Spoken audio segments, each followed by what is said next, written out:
is clothed in strength and dignity, and she can laugh without fear of the future. And God said, that's my promise. He said, that's my promise to you, is that you are clothed in strength and dignity, and you can laugh and not be fearful of your future. That's what Mm, I've been promising you for all of these years.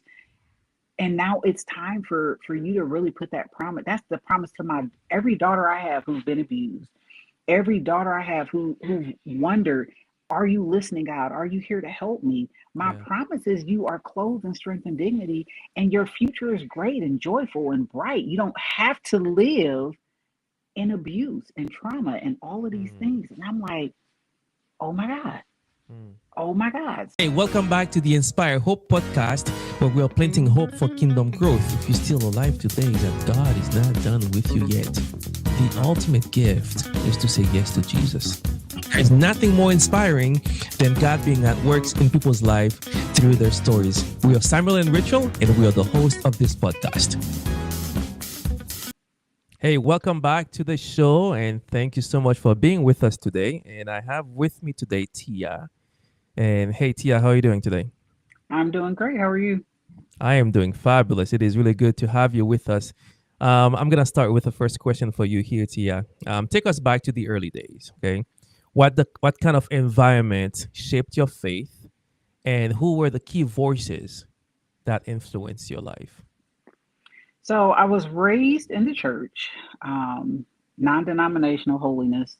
Um, from a child up till now, that is still my passion is the Lord, serving. And so I was originally raised just by my mom for about 7 or so years till I was about 9. Her and my father had separated in the early years for about seven Mm-hmm. years. But she kept us in church. We served in church, Sunday school, Wednesday service. Mm-hmm. And so that was my life, shape going to church, singing in the choir and on a praise team and all of those things from a child until my father came back home when I was 9. Mm-hmm. Um, and he came back home. They had already been at the church I was raised in. And so when he came back home, we continued to go to that church. And he started to really dig in, is the best way I can put it, into the Mm-hmm. ministry and things of that nature. He ended up being ordained as a minister and kept going from there. Eventually, until he branched off and started his own ministry, where he Okay. was the pastor of that ministry. I want to say that happened around 12. Maybe I was about Mm-hmm. 12. So this probably was a few years after he came back home. He had branched off, and we had started our own ministry at that point in time. So you basically grew up part of your life, early age. You were without your dad. Yes. So my parents separated when I was 2. I was 2. And so they were separated for 7 years up until I was 9. I was actually almost 10 by the Mm-hmm. time he came back home. My birthday's in October. My father came home probably that late spring, I would say, Yeah. April-ish area. So what was going on in your head when at that age and daddy's not home? Ooh. So to be perfectly honest with you, it was weird Uh-huh. to not have a father in the home because Mm-hmm. everybody around us had a father in the home. That's right. That's Going right. to school, everybody had a father in the home. It's so funny looking back, but I remember during the times where we're making Father's Day gifts and things of that nature, and I didn't have a father. Like I Mm-hmm. absolutely knew I didn't have a father to make this Yeah. amazing gift for that we were doing in our class. And so then you become the butt of the kids' jokes and all of That's these right. type of things. And so I remember right about 6, I think I began to just pray, and I would be Mm. like, God, where's my dad at? Can you send my dad home? And this was like a constant prayer. Like everybody in my house knew I was praying this prayer because I was always talking about it. Like, I believe dad is going to come home one day. He's coming Mm-hmm. home. I've been Mm-hmm. praying about this. And I was taught that anything you ask God, he's going to give it to you. It took me a lot of years to, really begin to understand hints of God's character, I Yeah. will say, before I fully understood everything we ask for, we don't necessarily get from Yeah. God. But Yeah. I was raised with that mindset. So I just knew he was coming home. Hmm. And, 2.5 years, 3 years later, I'm 9, almost 10. And here my dad comes. I was Yeah. 6, almost 7, beginning to pray that prayer. And suddenly my mom is sitting me down and saying, "Hey, I got news for you. I've been talking with your dad, and we're going to reconcile, and he'll be home in a couple months." So I'm ecstatic at this point. I'm like, right then and there, it's like, this is true. God really do answer prayers. That was Yeah. honestly, that was Yeah. the one thing I held on to for so long, is that God answers prayers. Like, when he Hmm. heard me, when I consistently prayed to him, he Yeah. heard me. And that's why this thing is happening. Hmm. Yeah, I think we almost or sort of have something in common because my dad rejected me even before I was born. Okay, and I knew where he lived. He lived in New Jersey at that time, and I remember I flew to him to just talk to him and trying to find a way to reconcile. Unfortunately, that didn't work out for us. He just didn't want to have anything to do with me. So I'm so Mm, glad that your dad came back and you were able to have a relationship with your dad. Because again, when I was in college, all my friends, classmates, they are going to, this is what my dad taught me, and, talking about their dads. And I'm just like, I want to say something about my dad yes, as well, but I yes. can't. I have nothing to say because I don't have that relationship with them, right? So, Hmm. well, I'm glad you do. How was your relationship with your mother, though? So I would say I had a good relationship with my mom. Um, I was her oldest girl. It was Yeah. 7 of us growing up, but I was the oldest girl. And so I was always with my mom. I've always been like a caretaker type of kid and Mm, adult. And so I was always with my mom. If she went somewhere, I wanted to be there with her. yeah. And she bonded with me that way as well. Like, she took me with her. Like, we Yeah. went on Yeah. special girl trips, and we would go to the mall, and we would do all of those things together. So we had a pretty good relationship. Our relationship really didn't change until my dad came home. Mm, But then our whole household became walking on eggshells at that time. So mm, it was bound to change. And some of the things that she did during that time wasn't the best, I'll be honest to say. And so that really changed our relationship as well. yeah. Yeah. Yeah, many things that happened to us in the past shaped the person we are today, right? We don't throw away all the experience, either bad or good. They all shape us into the person that we are today. So, was there a defining moment or life experience that shaped Tia? Yes. So again, my dad came home. I was about 9. I was almost 10, and I I remember we me and my siblings, we were known as the fighting kids. It was just it was so many of us, and people just thought like, "Oh, let's go mess with the Davis kids." So I remember this one particular day, and I was always, as much of a caretaker as I was also kind of like a deviant kid. Like, I want Mm, to do it my mm, own way. mm-hmm, And so I remember this one particular day. My older brothers, I have an older set of brothers, they're twins, and they were, now I was in elementary and they were in junior high, but it was so close they would come get us from school so we could all walk home mm, together. And I remember they were telling us, "Oh, you guys, we need to hurry up. This is about to happen, and none of y'all can get hurt. So hurry up! Like, everybody walk together." And I'm like, yeah, I'm not walking with y'all. I'm gonna do my own thing. I was probably, I don't know, probably about the 4th grade. I think I was in the 4th grade. And so I remember everybody went their own way, and I walked my own way, and I actually ended yeah, up getting home quicker than everybody else. And I remember when I walked up to the door, like, I barely opened the door myself before my dad was like, jerking the door open. He mm, was yelling and he was screaming at me, and it was just all the things.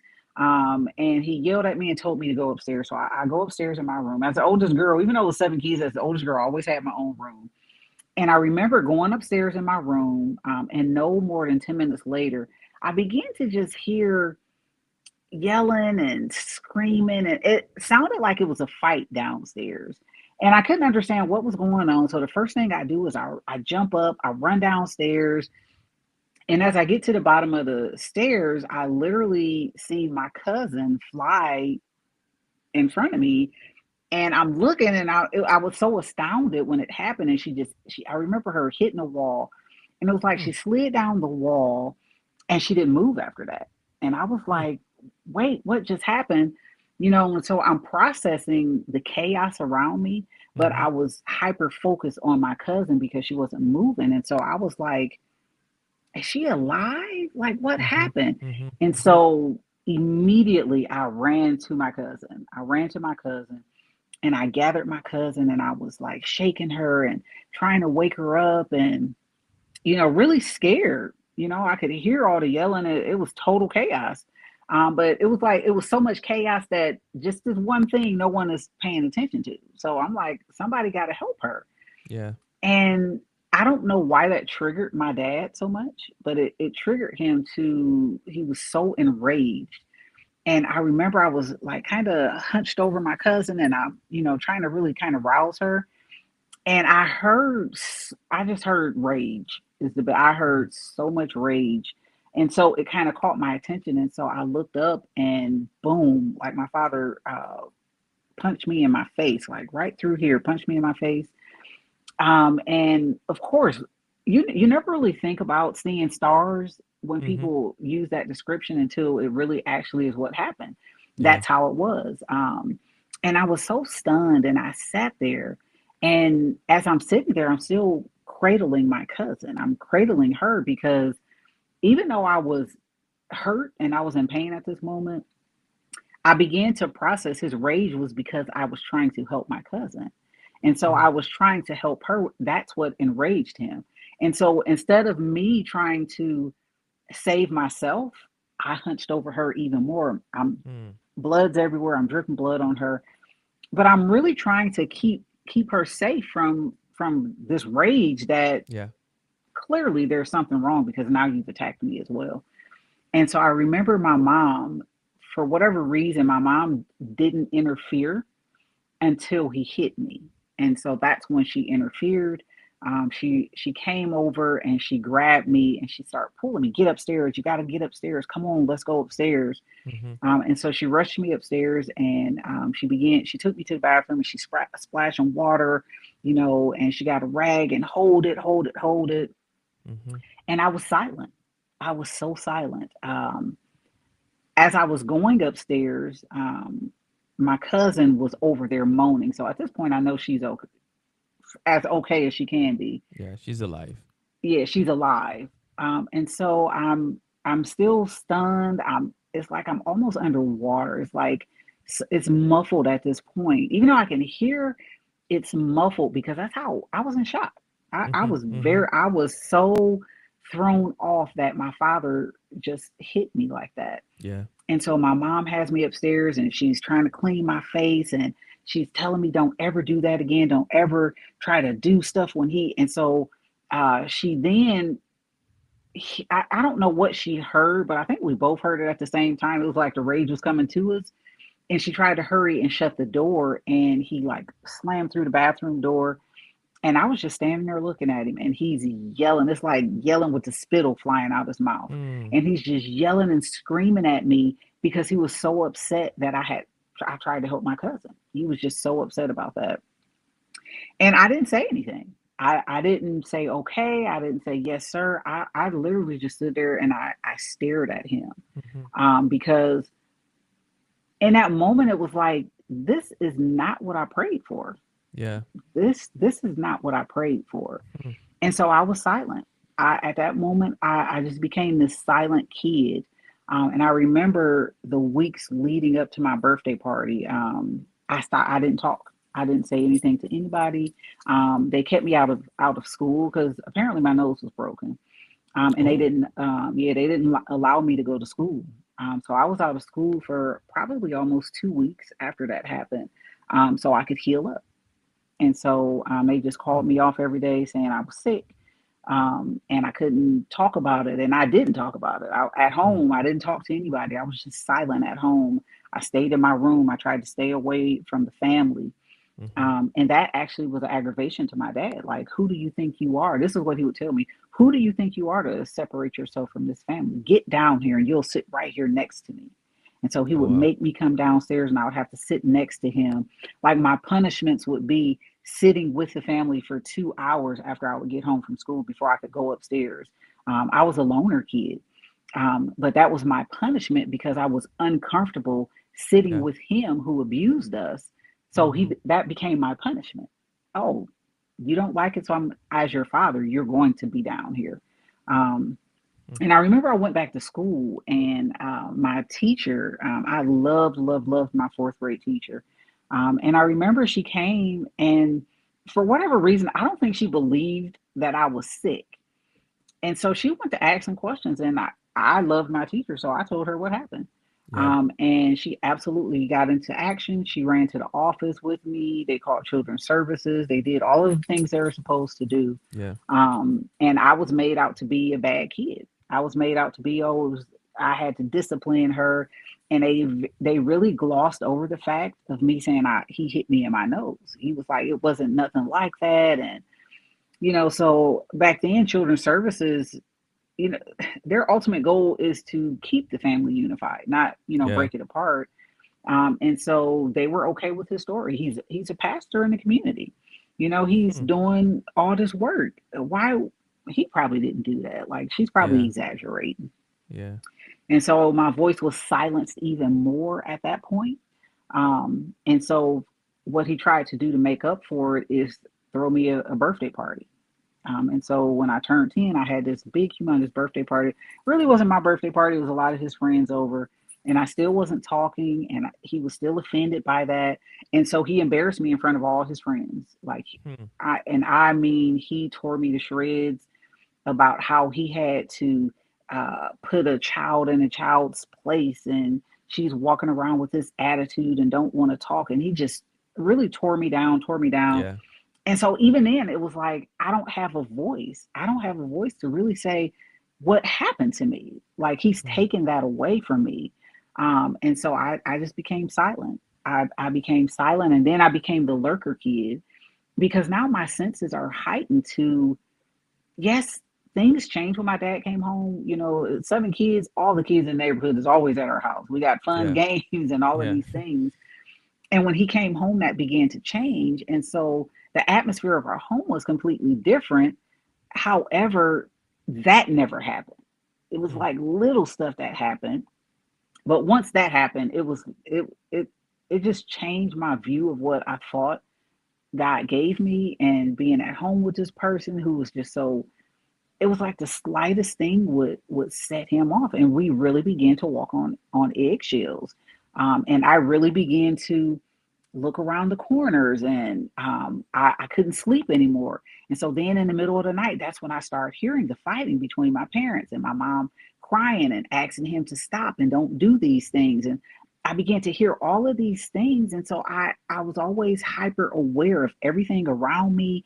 I couldn't eat. I couldn't do it for years. This is what it was. Or I would come home from school, peeking around corners, trying to discern the atmosphere of what's going on at home. Is mom okay? And even in class, it's like the closer we got to the bell ring, and it's like, my body started getting tighter. And okay, what am Hmm. I going to find? Because sometimes I would go home and mom wasn't okay when I would go home sometimes. Hmm. And I think the reason it affected me so much is because I felt like that was a prayer that God answered for me. Yeah.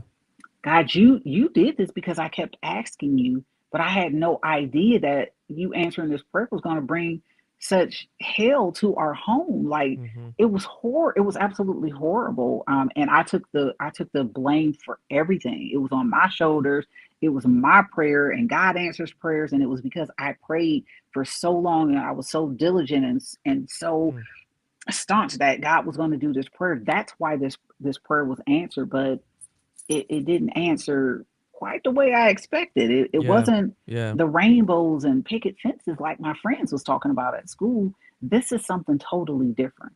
And so I tried to be in the background, making sure my mom was okay.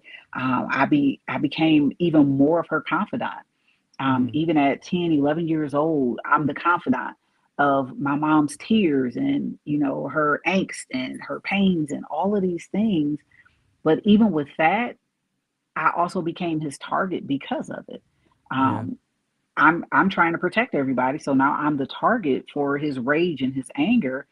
But at the same time, he know I'll tell too, and so that made it worse. Almost is because I hate you, but I really can't do to you what I want because you'll actually tell.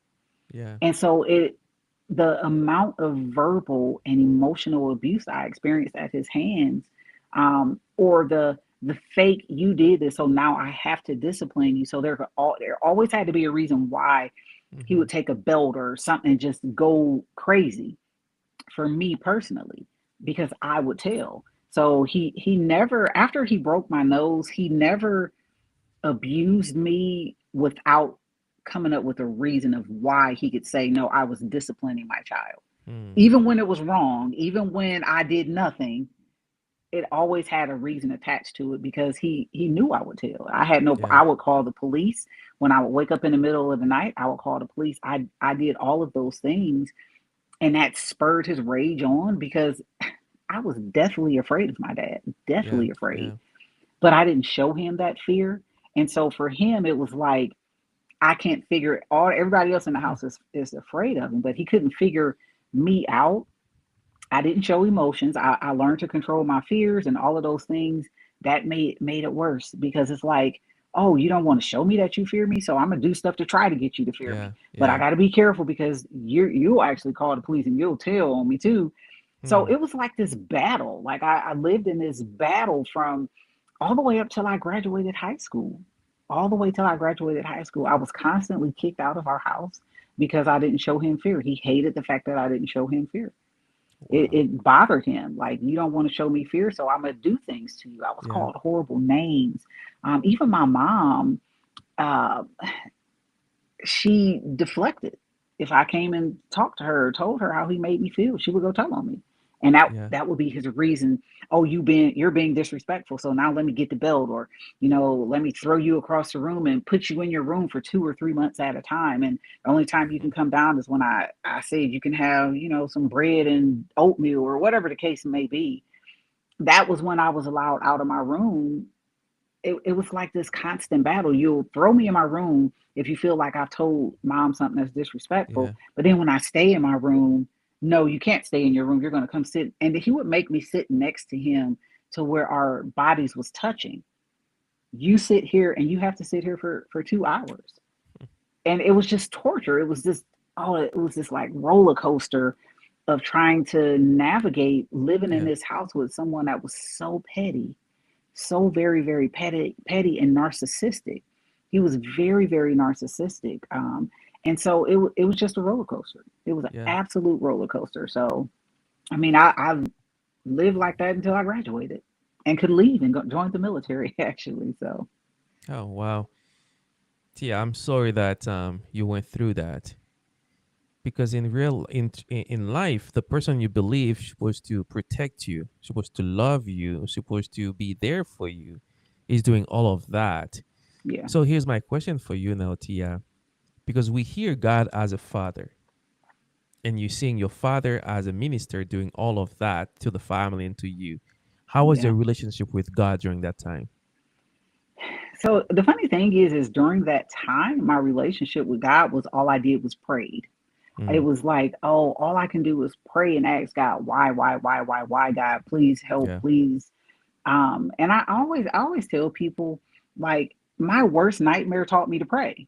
Like, Mm. we had in the mornings, we had to get up at a certain time, and my father had us pray for 15 minutes. Like, as we had to go in our rooms or wherever it was, and he set a timer, and that was our dedicated prayer time. And Mm-hmm. so it actually taught me, even though I knew to pray, this was more of a concentrated effort to really dedicate time before God. Yeah. And so as a kid, all I would do was pray, pray, pray. Now, that didn't mean it solidified my relationship with God, because I'm praying just as hard for you to take him away. And that was the Mm-hmm. prayer that didn't get answered, if it makes sense. So Mm-hmm. then I began Mm-hmm. to question, God, like, okay, well, I've always taught that God answers prayers and he does all of these, miraculous things for us, but that's not how I'm living right now. I'm being harmed, I'm being destroyed, Yeah. all of these things. And so it really began to give me a different view of who God was. Yeah. I knew God through my father, so to speak. I didn't have my own personal relationship at that time. I knew God through my father, Mm-hmm. and the things that he showed me. I was raised in church, and I was in church all of these years before he came. But him coming home, we had to see God how he seen God, because Yeah. he was almost like a dictator as well. This is the doctrine I'm preaching. This is the word I want you to follow. This is the time I want you to pray. This is the tithe that you have to pay. As kids, when you get your first summer jobs and stuff like that, he took your check to figure out your tithe and all of these type of things. And so we lived a very rigid life, even though there was that foundation there. I can't deny the foundation that he instilled in us when it came to God. Yeah. That wasn't skewed in any way. However, it was skewed because of how he lived, and that was the Mm-hmm. view that I seen. And so that's what became the skewed view of who I thought God was at the time. Yeah. Um, it was not what I thought. And as a kid, I didn't know anything differently than what they told me. I didn't know I should have my own personal relationship with God. I just knew what I was taught. I knew what I was told. I knew what I seen.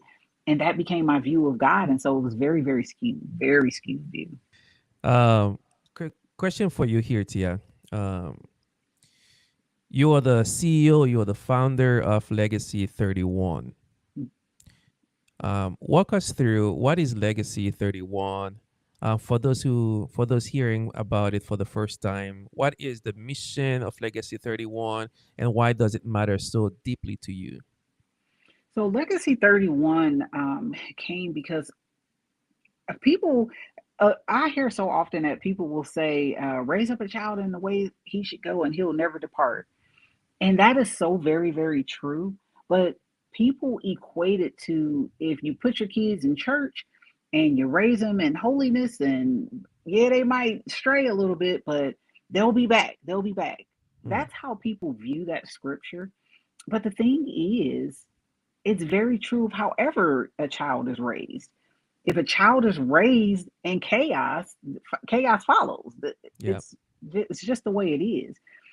And so, of course, I grew up and I repeated the cycle. I repeated the cycle. I had my first husband was very abusive, very controlling, very narcissistic. He was my dad all over again, except it was Mm, my husband. yeah. And so, for years, I lived that way with him. We had a set of twins, and oh, it was just terrible. It was just this whole thing. And so, I eventually left him, but I was so caught up in how I grew up with my mom staying and us being told you can't Mm-hmm. divorce and God hates divorce and all of these things, that when I did finally separate from my ex-husband, that was the end. I'm gonna just separate because I can't take this harm. I Yeah. can't take this chaos. I got these two babies and all of these things. And so I separated with the intent of, I don't want to go to hell, so I'm just going to live my life separated from him, and Yeah. we'll stay married, and that'll still please God. And it was just a whole convoluted mess. Mm, And mm, so, the church that I attend now is called Burning Bush Church. I remember when I moved back to Ohio, one of my friends kept asking me, "Oh, you got to visit this church." At that point in time, I didn't want to have anything to do with God. I, mm-hmm. I I've lived this life as a kid, and now here it is again, and it was a lot, and so Yeah. I had really Yeah. turned my back against God. I wasn't serving God. I was doing my own thing. I was just living my life. Like, why do you keep asking me about? I ain't going to nobody's church. I'm Mm-hmm. not interested. But eventually, just to hush her up, I said, okay, I'll go to your church, and I went to this church, and I still go to this church 20 years later. But the atmosphere of the church was so welcoming, and it just drew me in. It was like, okay, this is different. This is Mm-hmm. different. And so I ended up joining this church. And I remember this one particular day, probably a few months after I had joined, Actually, it wasn't even a few months. It was probably about 6 or 7 months after I joined. Now I think about it, because my birthday was coming up. This is how I always pinpoint stuff. My birthday was coming up, and I remember at this point I had joined the praise team. I was on a praise team, and I was singing, and I was really kind of getting back involved in the church, and really trying to rededicate my life. And okay, this seems different than what I grew up with. Mm-hmm. And I remember the pastor asked to meet with me because I didn't deny that I was married. Everybody knew I was married, even though I was living a separate life. Yeah. And so I ended up meeting with the pastor, and he began to ask me questions, and I was like, "Oh no, we're separated." And he asked why, and so I told him the whole sort of past of Mm-hmm. abuse and all of the things I had been through with my ex husband. And he was just kind of stumped looking at me, and he finally was like, "Well, why are you still married to him?" And so I said, "Well, I mean, I don't want to go to hell. God says, if you divorce, that's what's going to happen." And so he was just kind of looking at me, and he was like, "Well, can you show me that in the Bible that it says that?" And so I'm just looking at him, and so he took this Bible, and he gave me the Bible, and he told me to look. And so I'm just like flipping through pages, and the more I actually flip through the pages, the more I'm like, wait, that's probably not in the Bible, is it? And so finally he was like, no, that's actually not in the Bible. He said the Bible says God hates divorce, yes, but it's nowhere in the Bible that says divorce is an unforgivable sin and that you'll go to hell if you do. And he said, I also highly doubt that God wants you to stay in a situation where you're Mm-hmm. being harmed. He Mm-hmm. said Mm-hmm. that's not God's design for anybody's life. He was like, has the covenant been broken? And of course, when you think of covenant, you automatically think of, infidelity, Yeah. in the sexual sense. But breaking covenant goes so far beyond that. I mean, abuse and harm and all of these things actually breaks covenant as well. Mm-hmm. And I'm just now learning these things sitting in this conversation, like, but wait, you mean to tell me I can get a divorce and I can still go to heaven? And so I'm really asking him these questions, and he's looking at me. He's like, "Yeah, yeah, you can." And so that changed my life. Actually, I actually sought divorce immediately. I think the day of my birthday. My Mm. birthday is October 17th, and that was the day I actually filed for divorce. I immediately went and I filed for divorce, and it took a full 3 months. So January 19th of 2008, I believe, is when my divorce was finally final. Mm-hmm. And although it should have taken longer, he was trying to fight everything, and he was a staunch believer in once married, you're always married, you never get a Mm. divorce. Um, but God worked it out to where I was finally divorced, I was finally free. And so I ended up remarrying in 2009. 2009, I ended up remarrying, and I'm still healing at this point, still Mm-hmm. really trying to. It's like I got into this new relationship without fully processing. I didn't know anything about domestic violence and all the things. I didn't know any of those things. And so I remarried to a great guy. We're still married, all of the things. But I didn't really process what all I had been through from childhood up until I was just like, no, he was terrible. Something was wrong with him. I had to leave. I didn't really process what I went through until I became a victim's advocate for children. Mm-hmm. I've always wanted to help kids. And so I got into the victim advocacy field, began to learn domestic violence and all of child abuse and all of these things. And so then in 2017, so at this point I've been working in the field for some years, learning, healing.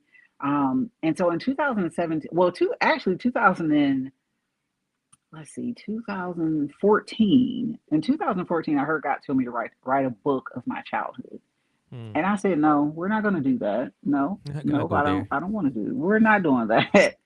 And so I threw it to the back burner because I absolutely was not going. I was Yeah. not Yeah. going there.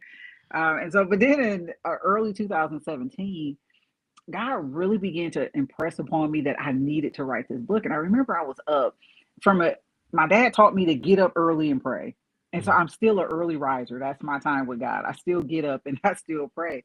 And I remember this one morning, it was like 5 o'clock in the morning. I was downstairs and I was praying, and God said, write the book. And Mm. so I was like, I mean, who wants to hear all those things? I've lived a colorful life. So I'm like, I don't want to write a book about that. But God began to tell me that if I wrote the book, healing would happen. Mm. And so I said, okay. I said, okay, let me gird up my loins and get ready to write this book. And so I began to write the book.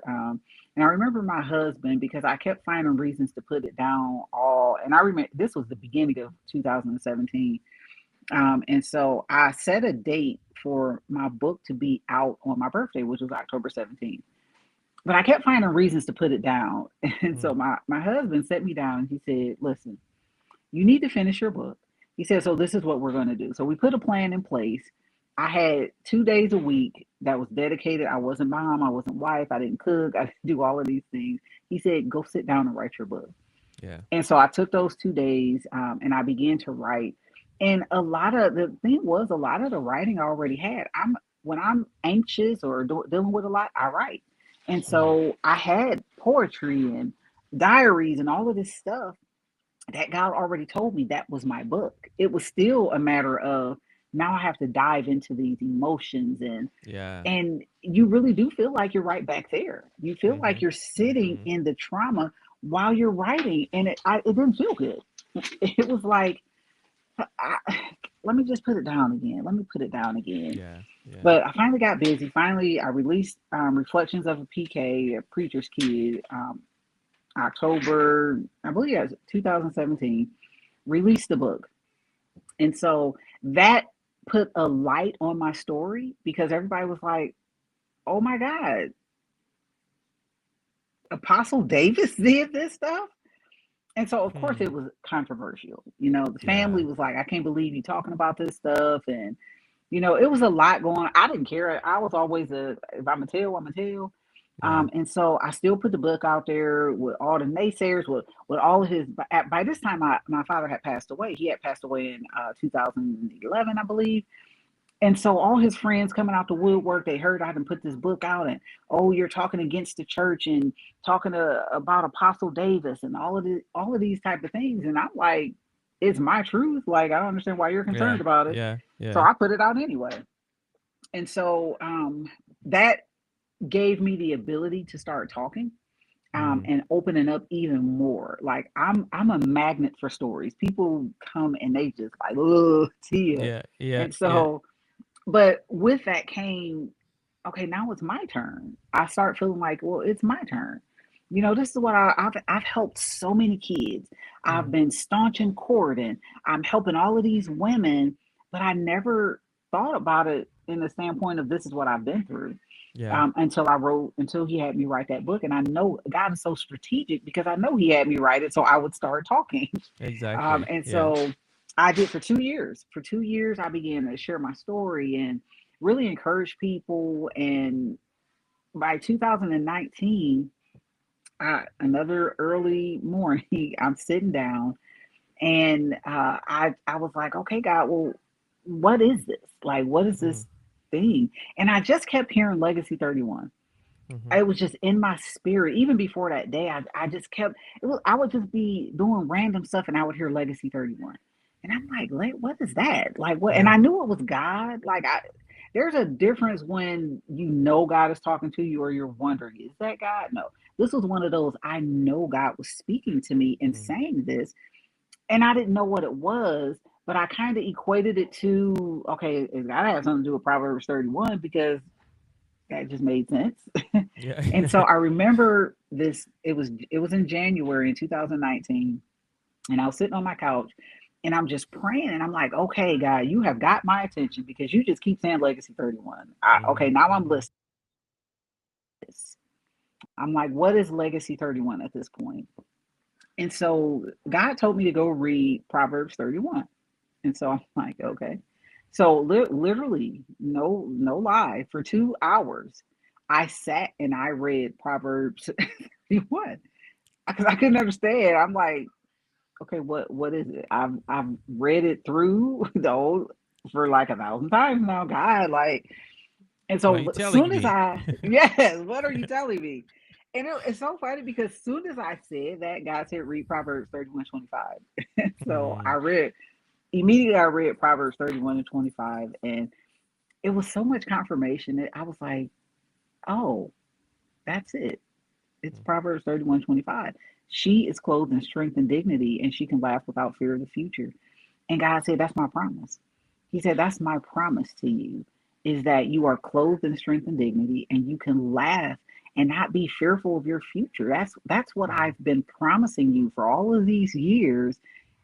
And now it's time for you to really put that promise. That's the promise to my every daughter I have who's been abused, every daughter I have who wondered, are you listening, God? Are you here to help me? My Yeah. promise is you are clothed in strength and dignity, and your future is great and joyful and bright. You don't have to live in abuse and trauma and all of these Mm, things. And I'm like, oh my God, mm, oh my God. So I sat there.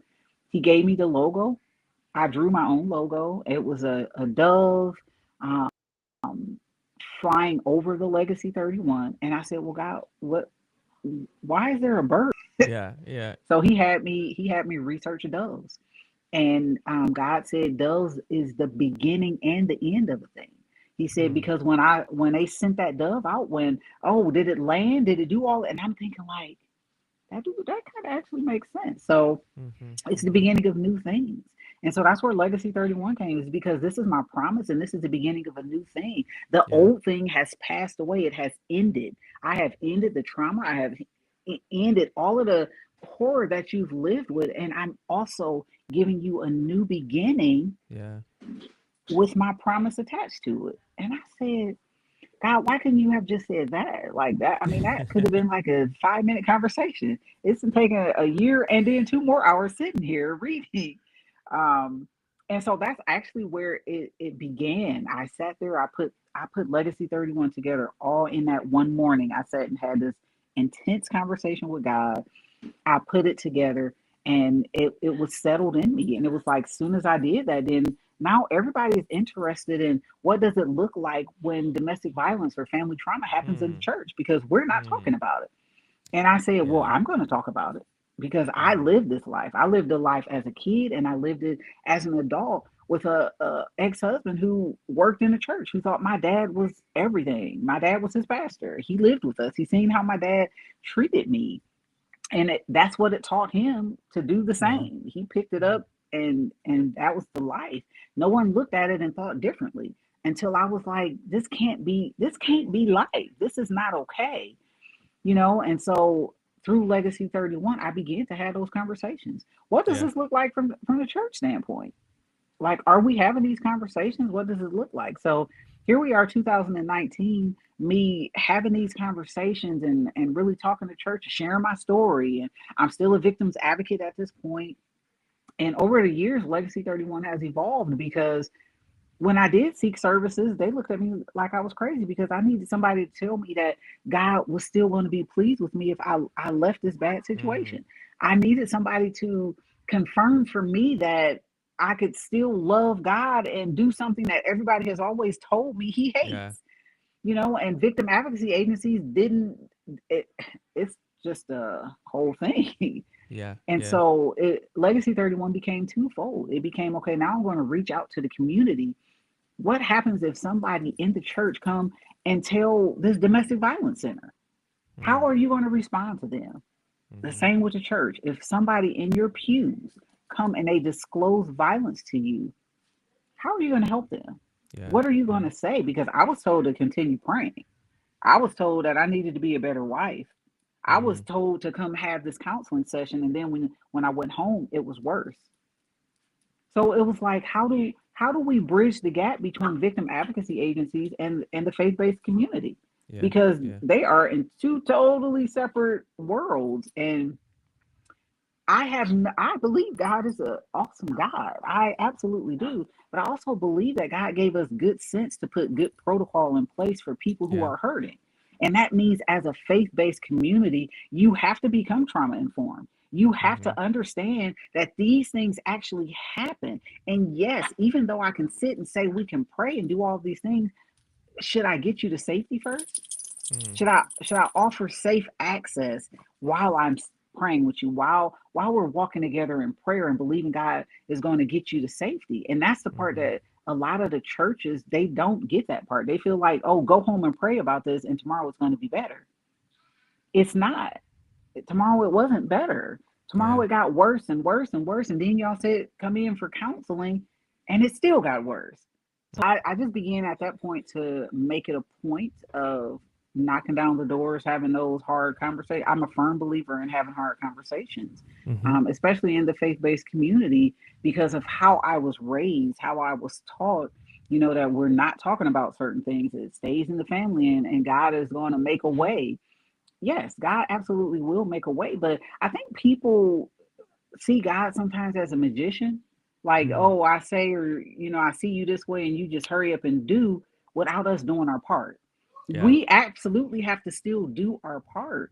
That's right. And for people to be safe, it means that we have to do our part. Even if I'm still praying with you, even if I'm still saying that God will make a way, because I believe that He will, but He still requires something. Every miracle that happened required a move from us. Like, we That's still have to right. do our natural part.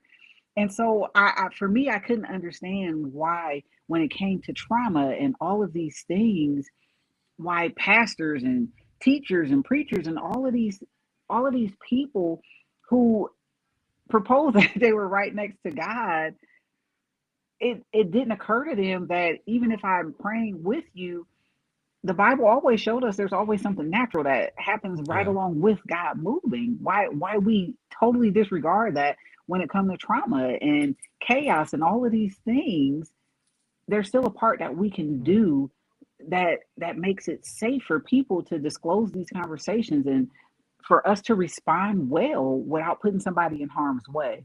Mm-hmm. And I just decided, okay, well, I can't find anybody to do it. I can't find anybody that's willing to have these conversations and be uncomfortable, because it's okay if you don't know.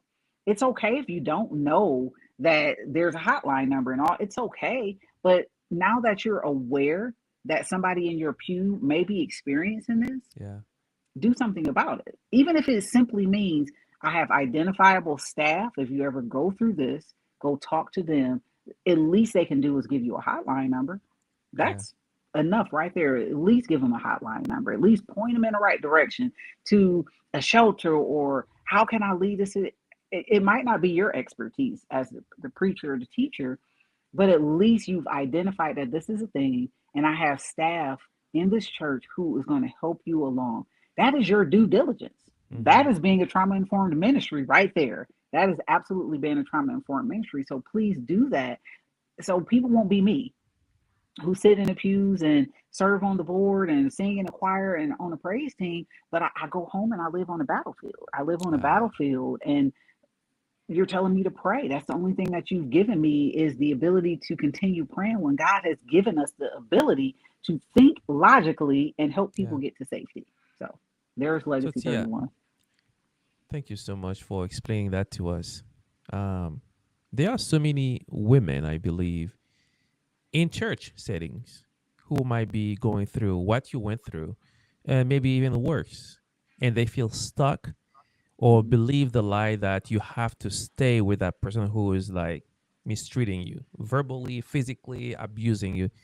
Believe that you have to stay with them or they are stuck. What would you say to a woman in church, in Mhm. a worship team, or leading prayer meeting, leading small groups, but they feel stuck every time they leave the church, they go back home, Mhm. they feel like literally like in hell. That's life for them. Yeah. But when they Mhm. are in church, you can't really tell, okay, because they Right. have a way of faking it, a way of giving you a big smile. You will know that if you literally sit down with them and have a conversation with them. So if there are so many other women might be going through something like this, what would you tell them? Honestly, I always tell people you are clothed in strength and dignity, and God Mm, has a future that's joyful and bright for you. mm, Um, so many, I do have lots of women that'll inbox me on social media, and they'll use my business line. I've worked with many pastors' wives who they're really stuck in that way of thinking. They are absolutely, and honestly, that's a fight. That's a Yeah. fight. Uh, Teaching that's wrong, but you've heard. Ask me how I know. I was taught that way Mm, too. It's mm, a fight to break that way of thinking, and sometimes you'll never be able to break that way of thinking. Sometimes you are staunch in the belief that you have to stay here, that there is no divorce, there is no yeah. way out.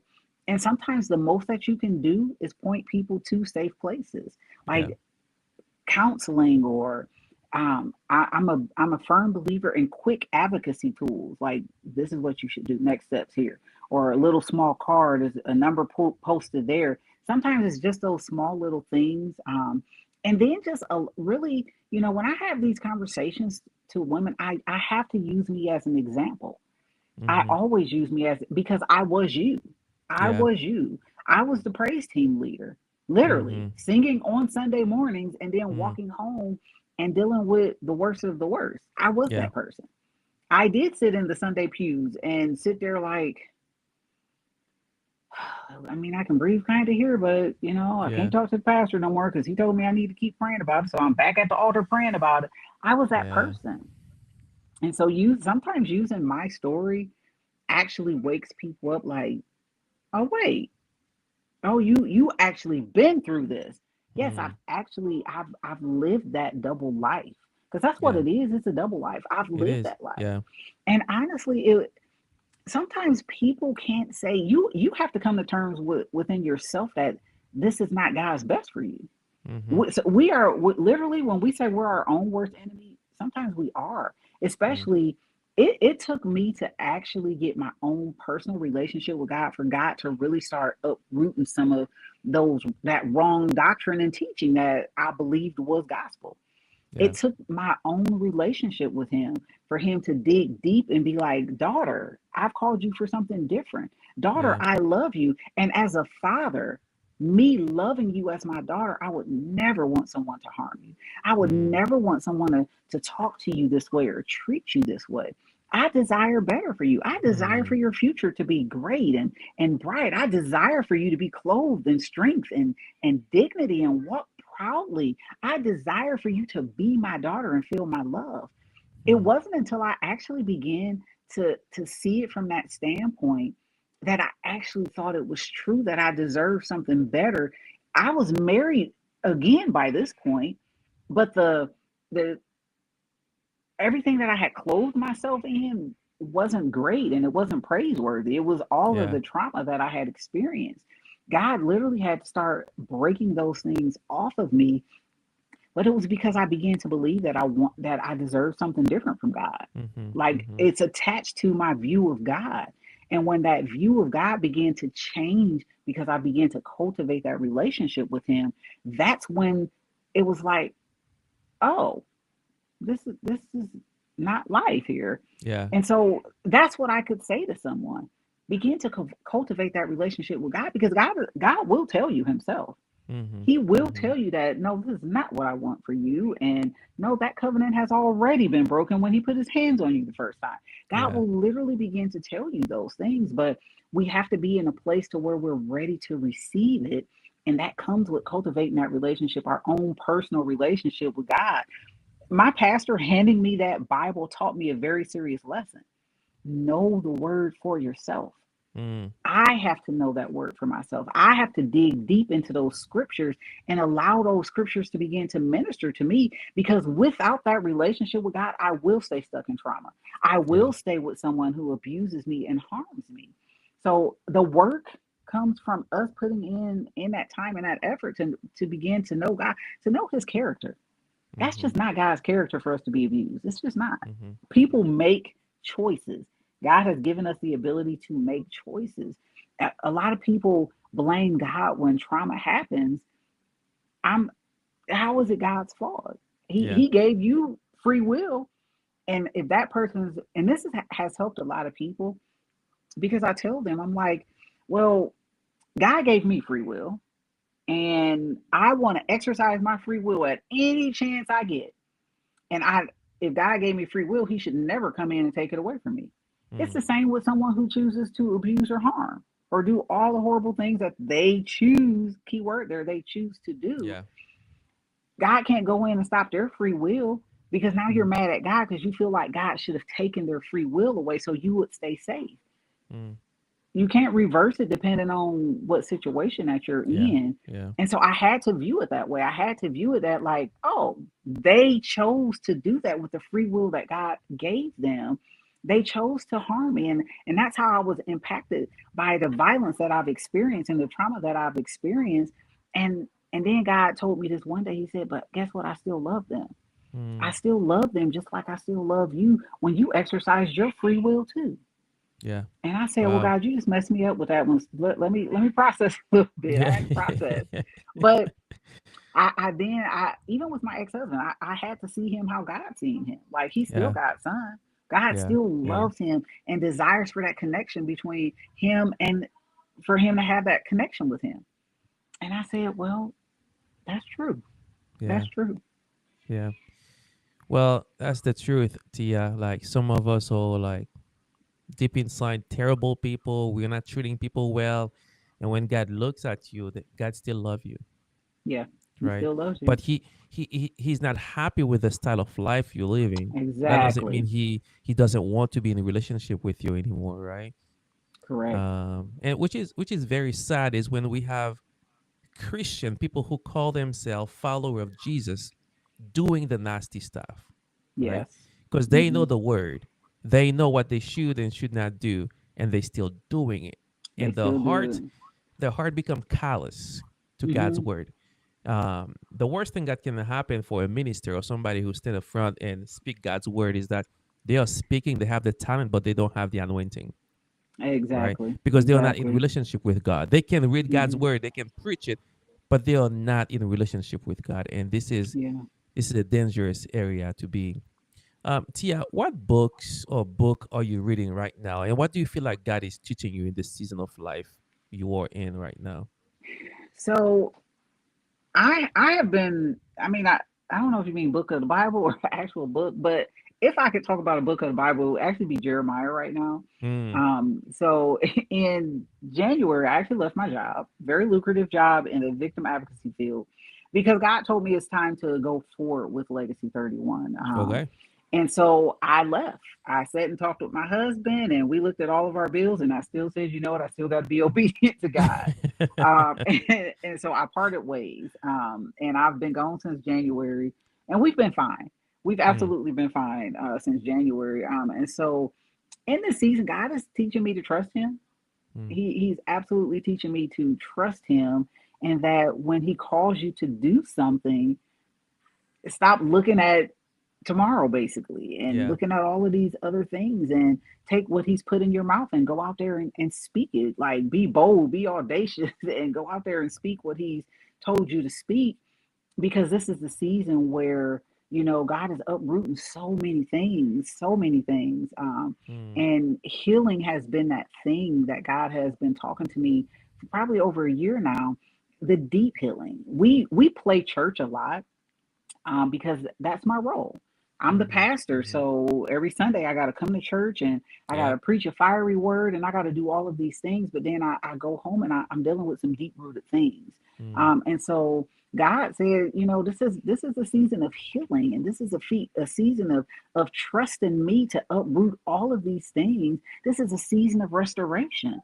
yeah. It it's so many things that's going on, and some of us are just not sensitive to the shift that God has been doing and what it is that He wants to instill in some of us, and break off some of it. Like some people have a serious word in their mouth, but they can't be Yeah. effective in that word because they won't allow God to heal them in the deep places that I've learned to perform over my trauma. Mm, It's what I'm supposed to do on Sunday. I'm supposed to get up and sing. I'm mm-hmm. supposed to get up and do all of these things. But what about the deep rooted area? Yeah. I'm so prideful because the people know that I'm the praise and worship singer. So I shouldn't have any issues because I'm next to God. Mm, I sing yeah. I You're sing beautifully to perfect. God. So yeah. So a lot of times as leaders and people in leadership in a church, we don't seek out that true deep healing Yeah. or that deliverance that we need because we're thinking about the people's faces. And so Mm, God is showing me in this season, stop thinking about people's faces. mm, Allow me to dig in deep. Like, I have a word that I need you to get out to the masses, to my daughters, to all of those hurting people that need yeah. healing. But I can't do that if you're not trusting me and you're afraid of what they're going to say when you have to go to the altar and all of these. So he been beating me up lately. Yeah, Yeah. absolutely. But it's been amazing, it's been amazing. It's been wonderful to see some of the things fall off, to know that I haven't had employment, but my household is fine. Mm, Like, our bills are still being paid, our lights is on. I mean, I'm sitting in my air right now because it's 80, almost 90 degrees here in Ohio. Um, but God has been taking care of me. yeah. And I'll go out and I'll walk around our neighborhood and I'll put my praise and worship music in, and I just began to talk to God, and I'm thinking, like, God, you said this thing. I was so excited. I got a call on Saturday. I do a lot of youth empowerment because I was the kid, in an abusive relationship as a teenager. And so I do a lot of youth empowerment, having those conversations with youth and the parents and bringing awareness that way. And I got that call on Saturday that a grant that I had went for, I was approved for the whole. They didn't take none of the money away. They gave me all of the money to put on this program. And Mm, as I was walking around the neighborhood today, God was saying, I told you I needed you to leave and pull back because there was things that I needed for you to do. And if yeah. you trust me and continue to move by faith, you'll see all of these things that I said. My heart is for people. My heart is Yeah. definitely for Yeah. hurting people, but I got to be able to trust God to provide everything else behind it. A lot of people don't want to have these conversations. It is uncomfortable to have these conversations, but they're needed conversations if we want to walk in healing and restoration. We have Yeah. to have these conversations. We have to put the protocols in place. We have to say, okay, if this happens, this is how we're going to respond. This is where I need you to go and who I need you to Yeah. talk to. And we're still going to be praying with you and believing that God is going to rectify the situation for you. And it's okay to be a trauma informed ministry. Mm-hmm. But they Mm-hmm. don't want to have a conversation. So God said, Tia, you're going to do it. And so You're I gonna do will. it. And I won't be afraid of the faces. So Tia, how hard it is for you to be vulnerable to somebody you don't even know or to somebody who is close to you. honestly, after I wrote Reflections of a PK, it became easier. I Mm, am very much an introvert. I love people. I love hearing their stories and I love people winning, but I'm very much introverted. And so I was always the strong one. Even from a kid, I was a strong one. Oh, let's go talk to Tia about this. She's going to have a solution. That was yeah. me. So being vulnerable in front of somebody means I'm putting all of that to the side. I Mm-hmm. want you to hear my heart. I want you to hear what God can do through this situation. And so after I wrote the book, like, the book has been on Amazon since 2017. It's like they read that I did that. They read about it, and so it's like it's been out there for so long that Yeah. now is second nature for me to share something vulnerable, because at the end of the day, as much as it's vulnerability, it shows who God is. It Mm-hmm. shows that God was there in that situation. It shows what God can do in these type of situations.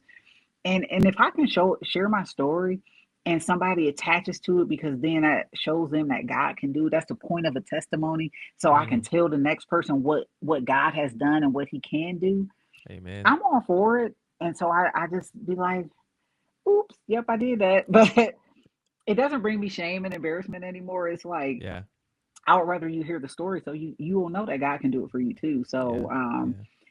sometimes it's uncomfortable when I'm going into new spaces for a minute. But then I just think, like, God, I told you everywhere I go, I'm bringing you with me. I will Mm. never act like Tia did this. I will never be the one to be like, look what I did. No, look what God did. God Yeah. did this. And so God said, don't be afraid of their faces, because if I was and I don't speak what he said, I'm gonna be out here looking foolish anyway. That's right. So I'm not gonna do that either. So I it lessens feeling that when I think of it from that standpoint, like, God, you gave me the words to say, and I need to Yeah. be obedient to what Yeah. it is that you said. So Yeah. Wow. Tia, I feel like we can keep talking for a long time, but I want to respect your time and my listeners' time as well. Tia, tell us a little bit about your website or if you have a website and the Mhm. book, where can we find the book for anybody who might be interested in it? Yep. So my website is legacy31.org. And so you can go on my website, you can kind of just dive in. I have a ministry called She Survived, where it just encourages women to share their stories. We got merch and all the things. Um, so anything that you want to know is on my website. My book is on my website, but you can also get my book on Amazon as well, Mm-hmm. Reflections of Mm-hmm. a PK. I also wrote a devotional, like Sissy, you have one job, be healed. Mm. And so you can get that on my website. I also offer ebook style for anybody who's interested in the ebook style. That's the quickest to get the word. I'm actually working on a second edition to Reflections of a PK, Mm-hmm. where it really goes in depth. In depth. I've often told people that it was easier for me to really talk about my childhood because I was innocent, Yeah. but really talking about my personal history with my ex-husband still felt different, Mm-hmm. because some of those choices I made. And so that's Yeah. a little bit different. And so I began to dive into, people was like, I just feel like there should be more after, like, is there more? Is there another part? And so here it is all these years later. Yes, there's another part. And so I am currently working on that, um, to get that out by my birthday again this year. I hope to actually, I've been saying that, but hopefully this year I will have that finished, and have that out. Um, my website shares about all any upcoming things that I have. There's trainings that I actually do. Um, I have an annual luncheon called the She Survived Luncheon, where we have a guest speaker. And the thing about She Survived, it's not just you survived, if that makes sense, but it's really getting over the mental aspects of it, because you can actually physically be out of a situation and still be stuck in the situation if you haven't Yeah. allowed God to heal you. Mm-hmm. And so that's what She Survived is yes, we may be physically out of the situation, but we want to be emotionally and mentally out of the situations too. We want to get to that other side.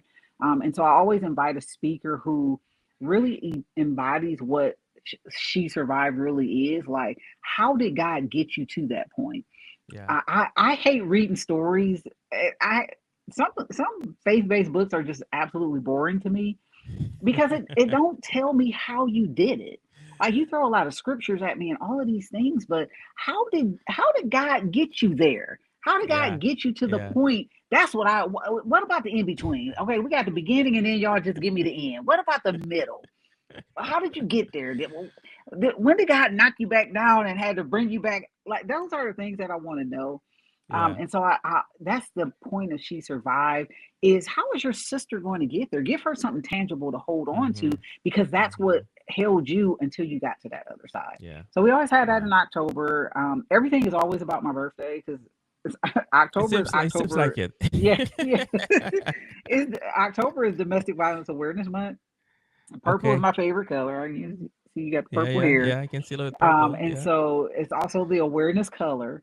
And so I always have everything in October. And it's always like after that birthday party where my dad shanked me like that, I never had Mm-hmm. birthday parties. Mm-hmm. It was just attached to trauma. Yeah. And so that's always my birthday gift to myself, is to show people what God has done in my life. Mm. And how I've been healed and restored. And so that's why I do that. That's why October just played out that way. But Wow. so I Wow. always have the She Survived luncheon. Then I always hold a conference, like a empowerment conference for our youth. Then, and we call it 1 and 3 because 1 and 3 teens will experience that, and I was 1 and 3.